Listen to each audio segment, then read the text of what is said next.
That's a common belief that people have. And that should be prioritized over everything else. If you're building a relationship and you're setting the culture, you can't outsource that. You can't hand that over to someone else. It just doesn't work like that.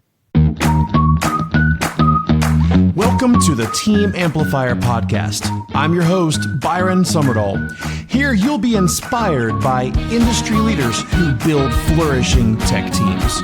Stay tuned and prepare to be amplified. 3, 2, 1. Hey everybody, today I'm with Zoe Cunningham and we're talking about investing in culture. Zoe, can you tell us a little bit about yourself? Yes, sure. So I've been working in technology for over 25 years now. And I started as a computer programmer straight out of university. So I did a mathematics degree and then started as a coder back in 2000. And the kind of person that I get bored quickly and I like to do new things. So from being a software developer, I went on to trying to do every single different job within the organization. So I ran recruitment for a bit. I did project management. I became a consultant. And then I did a really big jump that was very far outside of my comfort zone, but I therefore consequently learnt the most from it, which was moving to the business development team. I had to learn a whole bunch of new skills, particularly people skills, which are the most valuable skills that I have learned. Like any piece of tech knowledge that you have, like I think knowing how to approach technical problems is important, but any specific tech knowledge you can always relearn and it goes out of date anyway. Whereas how to deal with people, I think is going to become more and more important going forward. Anyway, I use these newfound skills to actually take on the top job at Softwire, where I've actually worked at Softwire my whole career. And I was managing director, so running the whole organization from 2012 to 2020. And now I'm still at Softwire and I do outreach, podcasts like this, internal mentoring, generally being useful. I've been where you are in some of the stages that you've been through. And it just, as you're talking, I was just imagining how cool it would be to be able to go back in time with everything that you know now about people, about management and about culture building, and go back to one of those previous positions. Like, how well could you rock that position? Well, I've learned some even more basic things that when I look back. So my first big learning was actually in 2006, I moved to Australia. And I carried on working remotely for my organization because it's a company that really focuses on supporting employees, and that was there from the start. However, I discovered that everyone I would usually ask for help was asleep when I needed help. And I ended up having a big lesson in self-efficacy. I don't know if that's a word that you've come across before. It basically means your belief in your ability to make a difference. So I went from like drifting life to kind of working out that I could solve things on my own. And I came back to the UK and I actually feel like that was the point where I learned about hard work and, if I work harder, I do better. And I feel to go back, to go back to school and have that attitude, imagine what I could have done. School's another one. If I could go back to school with the amount that I actually care now, then I'd probably be a better student. Being able to choose. When I was in school, I just didn't care. Right, but choose what to care about. I think that children are told to care rather than encouraged to care, or rather than adults looking at what they do already care about. Whereas I think that one of the key skills as an adult is you go, I really care about this. I really want to learn this. This, not so much. And despite what the adults say, it doesn't actually matter. Yeah, because it's more about the process of how we learn to learn than exactly the thing that we're learning. Right. In so many cases. Right. How to set your own objectives. A lot of it is the stuff they just don't teach in school. Yeah. And a lot of that actually translates back to us as adults in the workforce.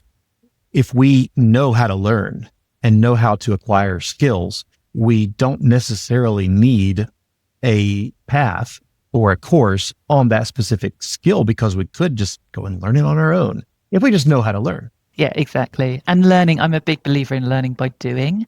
I think that's really important. And I think that book learning can never translate. If you learn from a book, you still have to then do some doing before you've properly learned it. Yeah.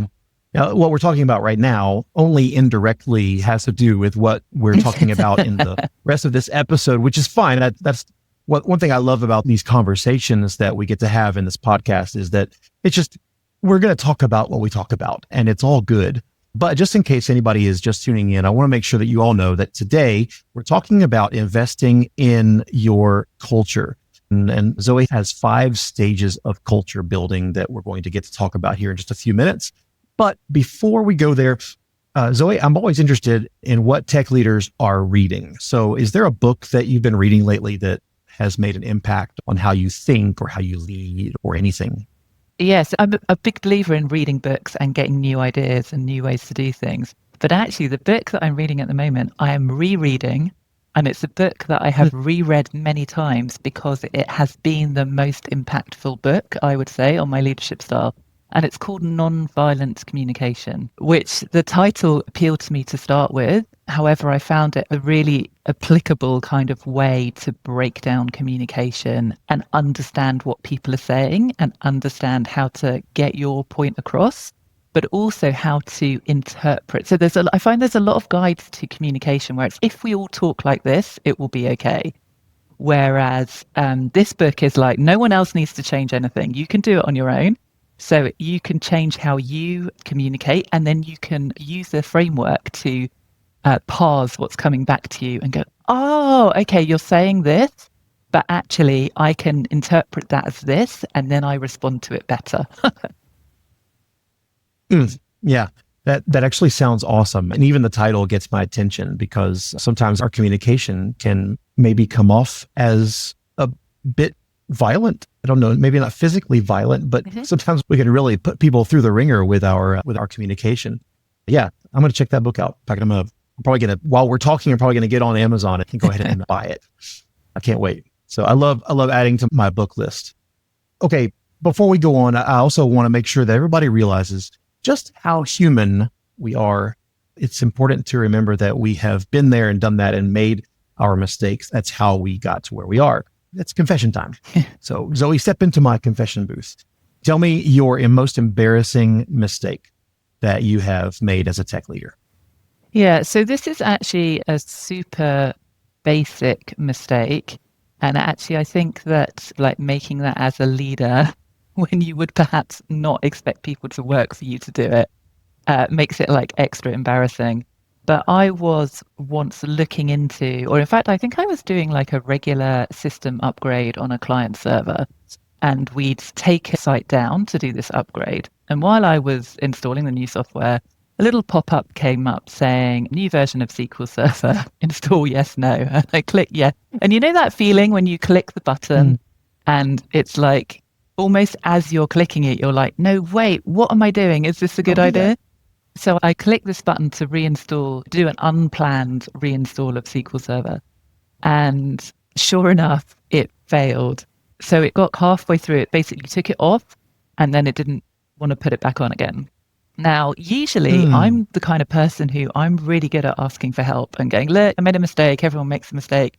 But this mistake was so stupid. I just felt like I can't own up and tell anyone about this, which I guess was like a second mistake and a compounding mistake, because although in the end I did, after a couple of hours of, okay, what do I try? I did manage to get the server sorted out and back up with the upgrade. Everyone's happy.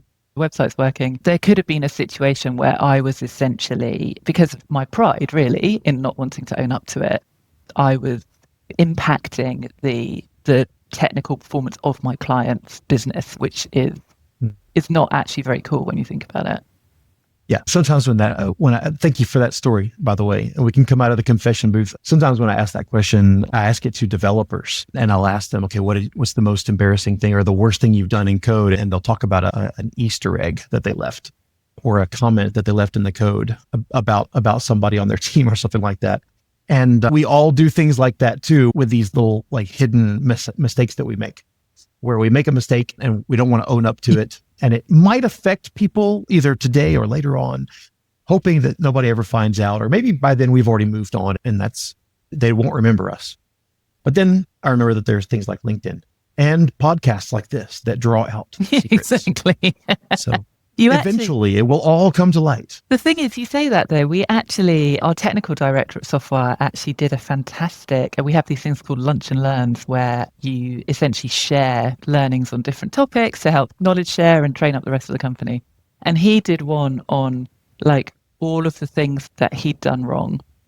And it was so impactful and so empowering. Like actually talking back to what advice would you give your younger self, I'd be like, write down all your mistakes because you'll need them later. You'll need to be able to tell other people about them. Yeah, that is so true. Let's talk about human flourishing, because that's what this podcast is really about. Is we're trying to equip tech leaders with ways to promote human flourishing in their teams. We're talking about building culture and investing in culture today. So what does investment, or my investment in culture, your investment in culture, have to do with human flourishing? It's kind of like a no-brainer question, but I'm really interested to hear your insights.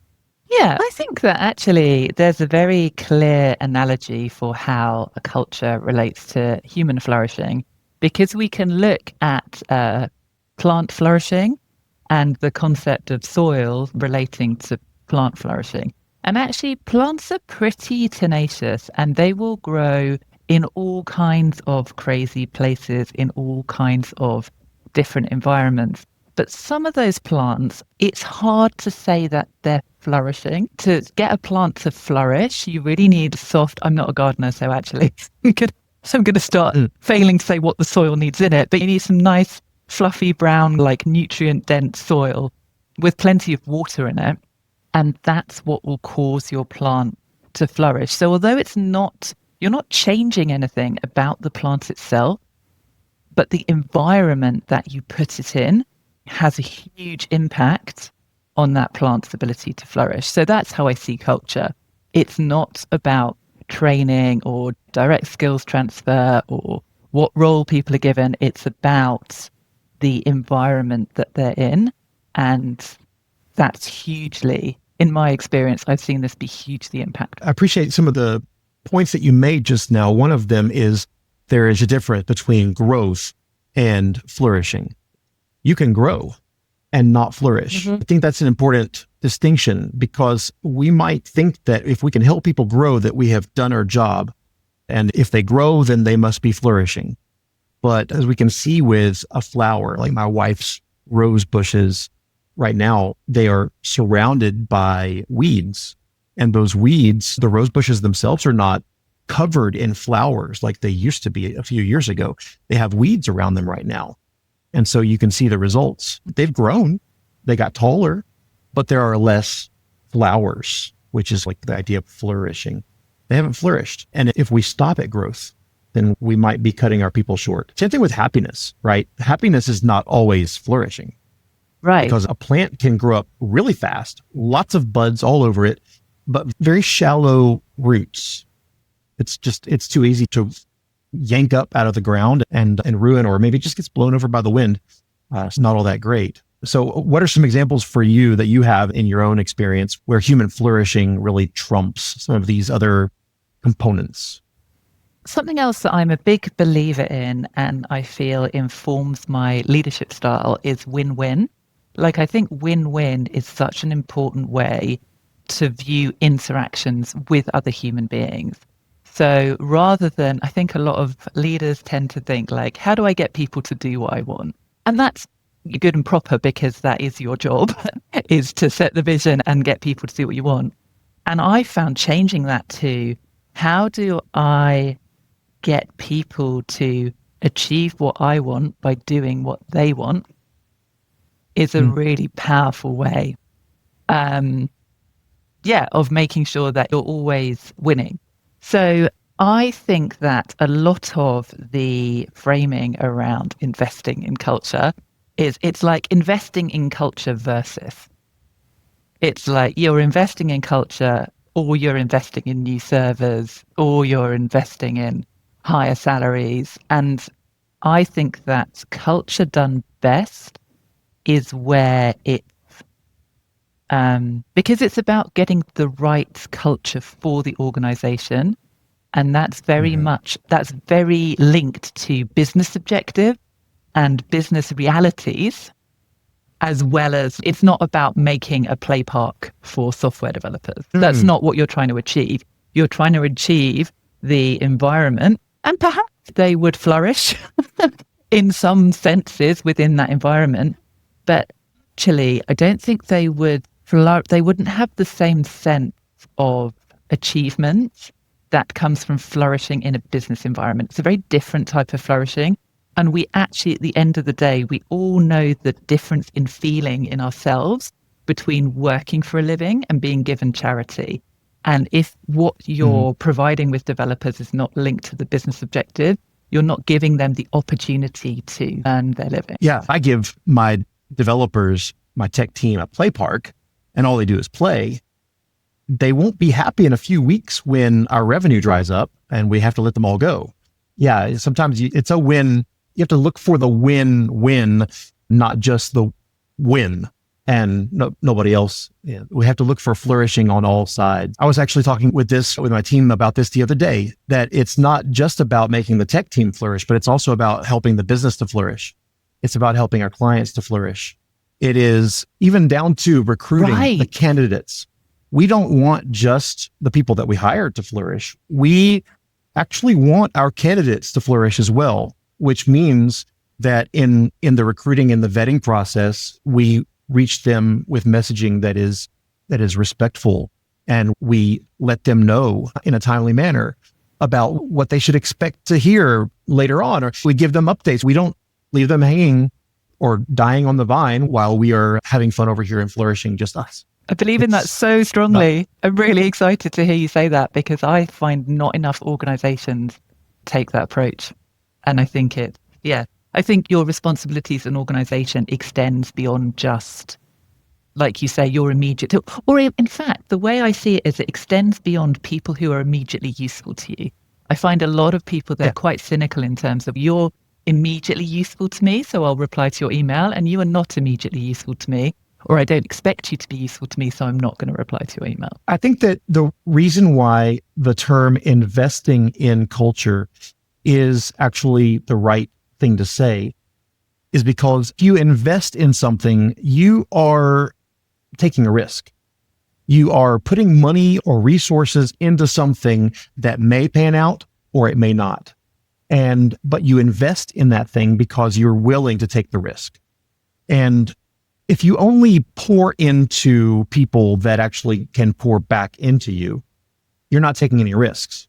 And so I think that in that case, the return on your investment is going to be a lot lower. Just like in the financial market, if you invest in things that are low risk, you shouldn't expect a very high return. But if you are willing to take some risks, you should expect a higher return. And that's the way it is with people. If we invest only in the people that can pay us back right away, we're going to get very little back on that return. But if we invest in even the people that can't immediately influence or impact us, then from a I get what I want perspective, that will eventually come back to you. If you believe in karma, that might be what it is, or there's something else that's going on there in the world that is rewarding us for taking risks in people. Yeah, absolutely. And I think that we are part of a community, and that, like you say, pay it forward, you help someone out, they will help someone else out. It makes everything better. I also think, though, part of the reason I believe so strongly in things like treating candidates well, even if they don't get the job, is that I think that our behavior doesn't just affect the people who are the recipients of it, it also affects us. And so I think that while there's no direct benefit necessarily of treating a candidate well, although they might remember you fondly, they might refer their friends, you might work with them in the future, they might become a client in the future. So there could be benefits. But even if there aren't, I think there is an immediate benefit because of the effect on you of how you behave and what kind of person kind of strengthens the kind of person you are, which is of direct benefit to you interacting with the people who can immediately pay you back. Yeah. Well, and then extend it out from there, even in your team. by having that conversation with my team about how we want even our candidates to flourish, that value that we have discovered in our company is actually a core value, is strengthened and more embedded in that team. And so that begins to have an effect on our culture as a whole. So the benefits are all over the place. We just have to be willing to take risks. And that actually leads me into my next question for you. Why don't you think more leaders invest in culture? Hey, tech leaders, if you or someone on your team is excited about Scrum, Agile, product delivery, I suggest you stop what you're doing right now and register for the online Scrum Master Summit. It's a free virtual conference that features tons of great speakers and content and even hands-on workshops where you're really going to learn a lot. The event happens on June 17th through the 19th. It's going to be a great chance to sharpen your skills and get inspired, ready to take on the challenges of the rest of the year. OnlineScrumMasterSummit.com. That's where you can register. It's free. Bring yourself, bring your team, and get ready to leave with renewed fire. Now, back to the show. I think this is a question with a lot of different answers that kind of sit at different levels. I think that truth is when it comes to human beings, right? Like the truth of human beings is very complex and multifaceted, and actually particularly reasons for why we do things. And I think that there's reasons that sit at very different levels. So I think the kind of most surface level reason is that, as you're saying, there are people who they see it as a win-lose. If I'm doing this, I'm not doing something else. They perhaps actively think it's not the best use of their time, that their job is to increase shareholder value, for example. That's a common belief that people have, and that should be prioritized over everything else. So I think I disagree with that attitude based on my experience. Like, I don't think it's something, can argue against it and you can show numbers, but at the end of the day, that's not the reason I disagree with it. I disagree with it because of my experience of how I find I can best deliver shareholder value. So I think that's the kind of first reason. The second level reason is that I think a lot of people would say they don't do it because they're too busy. And being too busy is something that affects all of us all the time, I find, in a modern working environment. Like, we never have enough time to do all of the things that we want to do. And so back to talking about investment, it's not just necessarily about investing money or investing the kind of resources that you control. It's actually when it comes down to investing your own personal time that is in such limited supply, it can be really hard to choose to prioritize this. And I think it's particularly hard because you have to do it yourself. If you're building a relationship and you're setting the culture, you can't outsource that. You can't hand that over to someone else. It just doesn't work like that. So I do think that there are a lot of people who are too busy. They wish they accept the value.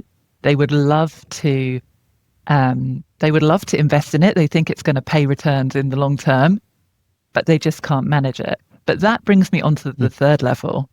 And the third level is that sometimes things we don't do because we're too busy are things that we actually don't want to do for some reason, in particular emotional reasons. And I think that setting up great culture and being authentic with other human beings, it involves putting yourself on the line a little bit. It involves taking personal risks. Not just risks of, I spent 5 minutes talking to you and I could have done this. It involves being vulnerable as a human being, and that is uncomfortable in the moment. And obviously, you're giving someone else the power over you to abuse that vulnerability in the future. So I think those are my 3 levels of why people don't do it. I'll give you any one of those answers depending on what level you want to talk about it. So let's just assume, I think it's a fairly safe assumption, that if our listeners have made it this far, that they actually do want to build culture, that they actually do genuinely want to invest in human flourishing. And they are wondering at this point, maybe they've even tried something before and it fell flat on its face, or they're in the process and they're really trying to make sure that they do things right. You've got a bit of a framework or something that has worked for you, and you might be able to share that with us. You were talking to me about earlier about the stages of culture building. So tell me, let's start with the first one, trust and listening. Start there and let's help our audience understand how can they begin building and investing in their culture. Sure.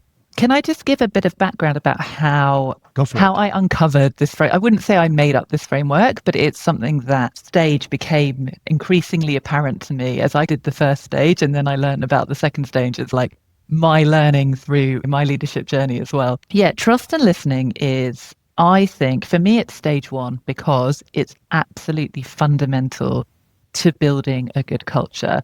It doesn't matter what else you do. If you don't have trust within your team and between you, yourself, and your team members, anything else that you do is going to have really limited impact. Part of the reason it's trust and listening is that it's also about having this two-way communication channel. So it's not just you have a team. There's a question actually in a survey that we do that says, my manager does a lot of telling and not a lot of listening. That's what you're trying to avoid. You want to be listening and taking ideas from people in your team and actioning those ideas and like giving them your time to facilitate that communication. So for me, this is stage one because it's the absolute bedrock and there's no point you're trying to build on that unless you have it. So one of the reasons why I totally agree that listening and trust go hand in hand is because if you're a leader, it can be a little bit scary to put yourself out there and ask your people, what do you think about me? Are things going? How am I doing as a leader? What do you like about your job? Whatever these questions might be that we might have in a one-on-one meeting or in a survey, it's really, we're putting ourselves out there as leaders, this thing that we've built or this baby that we have brought into the world. And then we're asking them if it's ugly. And it requires trust on our part as leaders. We trust our people to tell us honestly, but lovingly about our ugly baby. And I love that you put those together because it really does require a lot of trust. And I think the same thing goes from our people back towards us and even each other. Everybody needs to be able to trust whoever's listening to them to listen and to love back and be honest and also be willing to listen. And to not be defensive. Like we've all had that experience of someone asking for feedback. You give them the feedback and suddenly like they don't take it very well. And you're like, okay, I've just put myself on the line giving you that feedback and they don't want to take it. Yeah, totally. Exactly what you're saying. Yeah. So what about perks? Yeah, I've put perks as stage 2 because it's something we always had within Softwire, within our organization. We care a lot about our software developers. It's kind of part of our business strategy. Perks also is what I find a lot of people think is culture.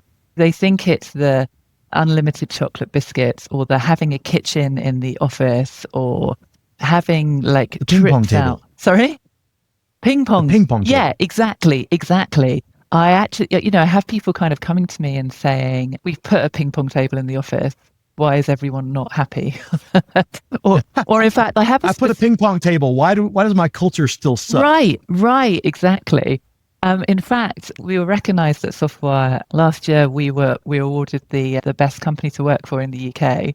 Number one. We've placed on the list like every single year since we've entered, but this year we were number one, which is very exciting. But it does mean a lot of companies look to that and they come and ask me questions. They do genuinely come and ask me questions and say, what do I do?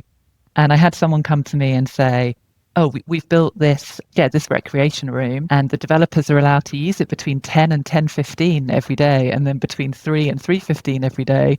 And no one uses it and no one's happier. And I feel like if you think about culture and trust and how people want to make their own decisions, it's quite clear that part of the benefit of having a pool table is that you're saying, I trust you to take a break when you want to use that wisely and still work to achieve our business objective, not I am rewarding you with 5 minutes off from your factory job, it's a very different vibe to it.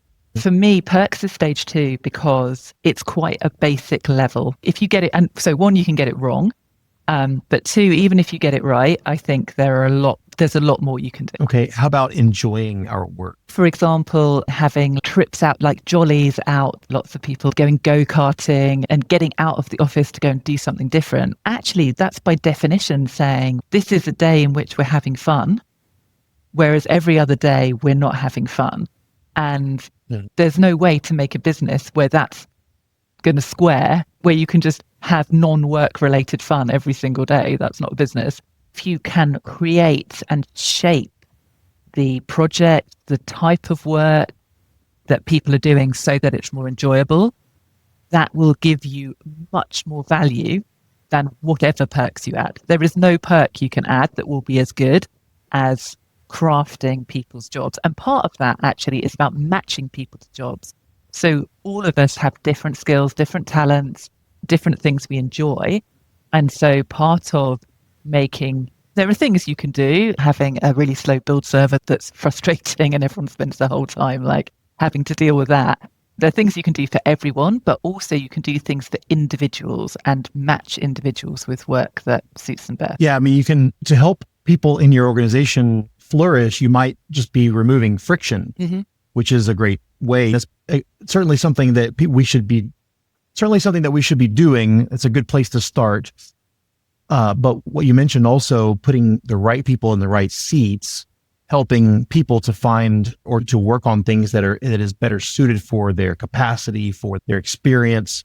One thing that always affects my enjoyment of a task is my mastery of the abilities that I need to be able to do that task. And if I'm not good at what I'm doing, or if I'm having to move from ability to ability so fast that I never have the ability to actually build up mastery, that also affects how I enjoy my work. So I had to learn that the hard way. I had some employees that would come to me and say, look, you're moving me from one thing to the next so fast, I never actually get to build up any mastery and I can't enjoy my work. And so it was a light bulb moment. I realized well, that's really what interesting I had to do. Because that is stage 4. Yeah. So I was going to give you a nice, clean segue. But yeah, how do we help people? So enjoying work is where you are. It's what you told me before. And career development and building mastery is where we want to go. So what's your take on career development?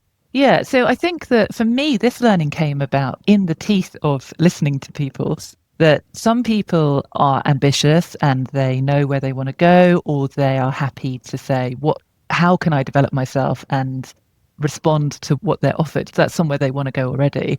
But I actually had conversations with people who said, I'm not ambitious. I'm really happy with what I'm doing. I don't want a promotion. I don't want any more stress.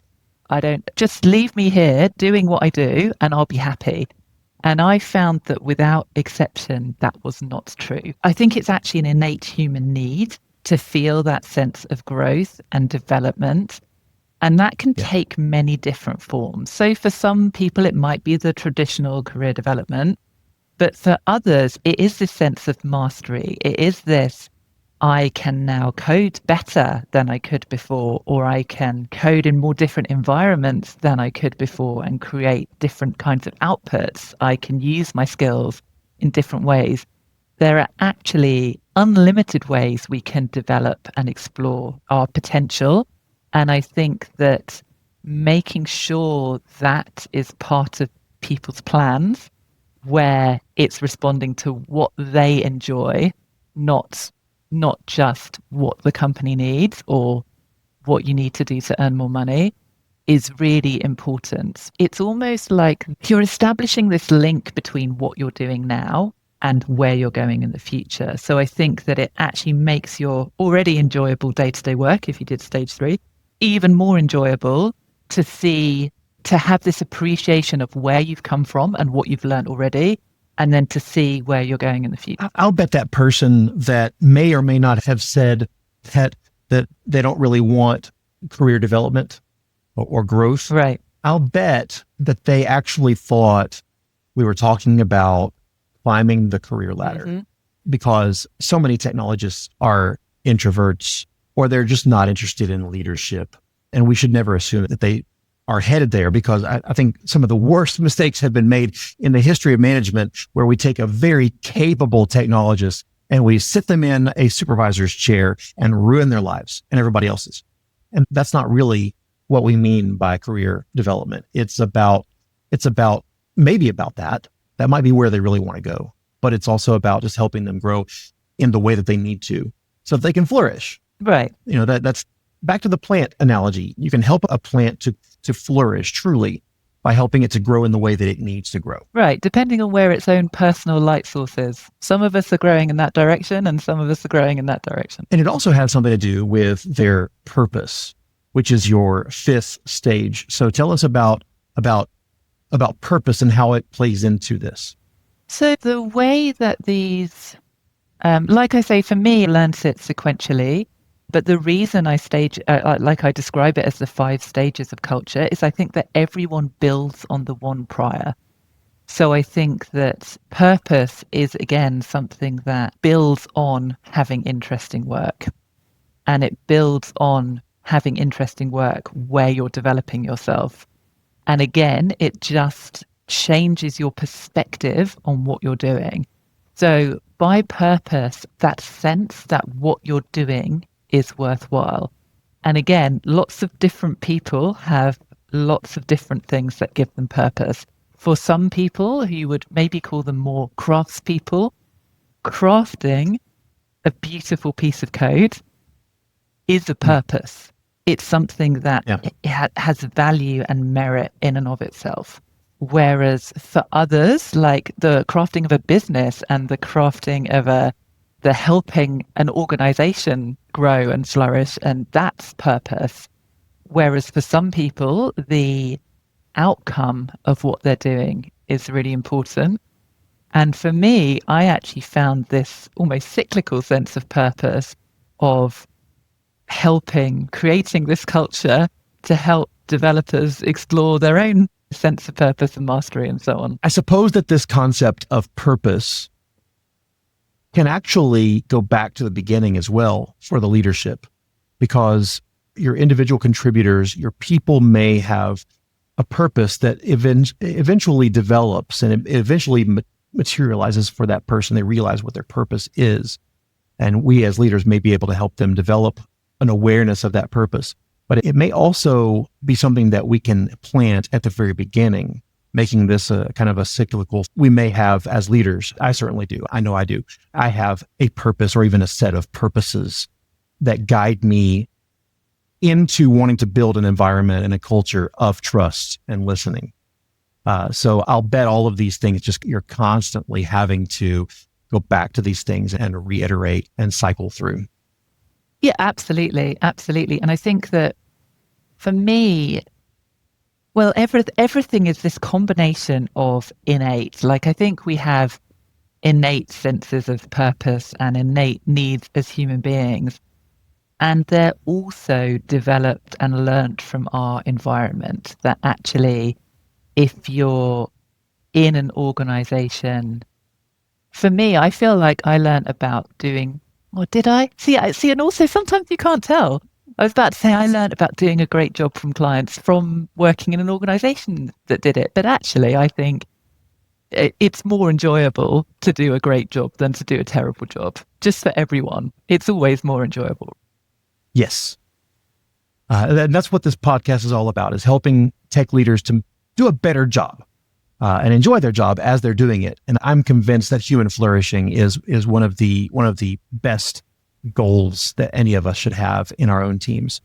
So Zoe, from your perspective, what's one thing that tech leaders anywhere around the world should do starting tomorrow to improve and promote team flourishing? Your last comment just made me think of something, which is perfect timing for this question, because I think that what one thing tech leaders can do is to think about and focus on their own flourishing, because you are part of your team too. You are people too. You are as worthy of flourishing and development and enjoyment as anyone else. And you have the ability to put yourself into the right kind of work roles that work for you and do the right kind of jobs. And by doing that, you will role model this behavior of how to cultivate your own flourishing to the rest of your team. So by doing it for yourself, you'll underline that it really matters to you and that you're serious and that you really care. And also you'll show them how to do it and what options are available. And so rather than you, again, for me, this is such a win-win solution, rather than just being like, God, I've got to work myself to the bone every day, making sure my developers are happy and flourishing and I go home exhausted. Like, actually, you can combine both and do it better. Well said, Zoe. How can people get closer to you, connect with you, work with you? What should our audience do to learn more? Sure. So LinkedIn is a super easy way to connect with me. I'm Zoe Cunningham. I think my handle is Zoe F Cunningham, which is my middle initial. If you're interested in specifically my thoughts on leadership, I actually released a book called Galvanizing the Geeks, which turned out to be a more polarizing title than I was expecting, because I would describe myself as a geek in a very non-judgmental, proud way. I'd say I'm proud to be a geek, but apparently not everyone views it in the same way. So to be clear, this is not in any way, it's just about how to manage tech teams. It's that simple. And also I share articles on my LinkedIn and also host a Softwire podcast where I talk about all kinds of technical topics. Awesome. All right. So in the show notes, we're going to include a link to your profile in LinkedIn, a link to your podcast so people can subscribe and listen, which I'll be doing that pretty soon. And also a link to your book so they can buy it, because I have a feeling it's a pretty good read. Oh, thank you very much. All right, Zoe, thank you so much for your time today. This has been a great discussion. Can't wait for people around the world to start helping their teams to flourish because of investing in their culture. Have a great day. Thank you. This has been another episode of the Team Amplifier podcast. Thanks for joining us. Now, get out there and be a team amplifier.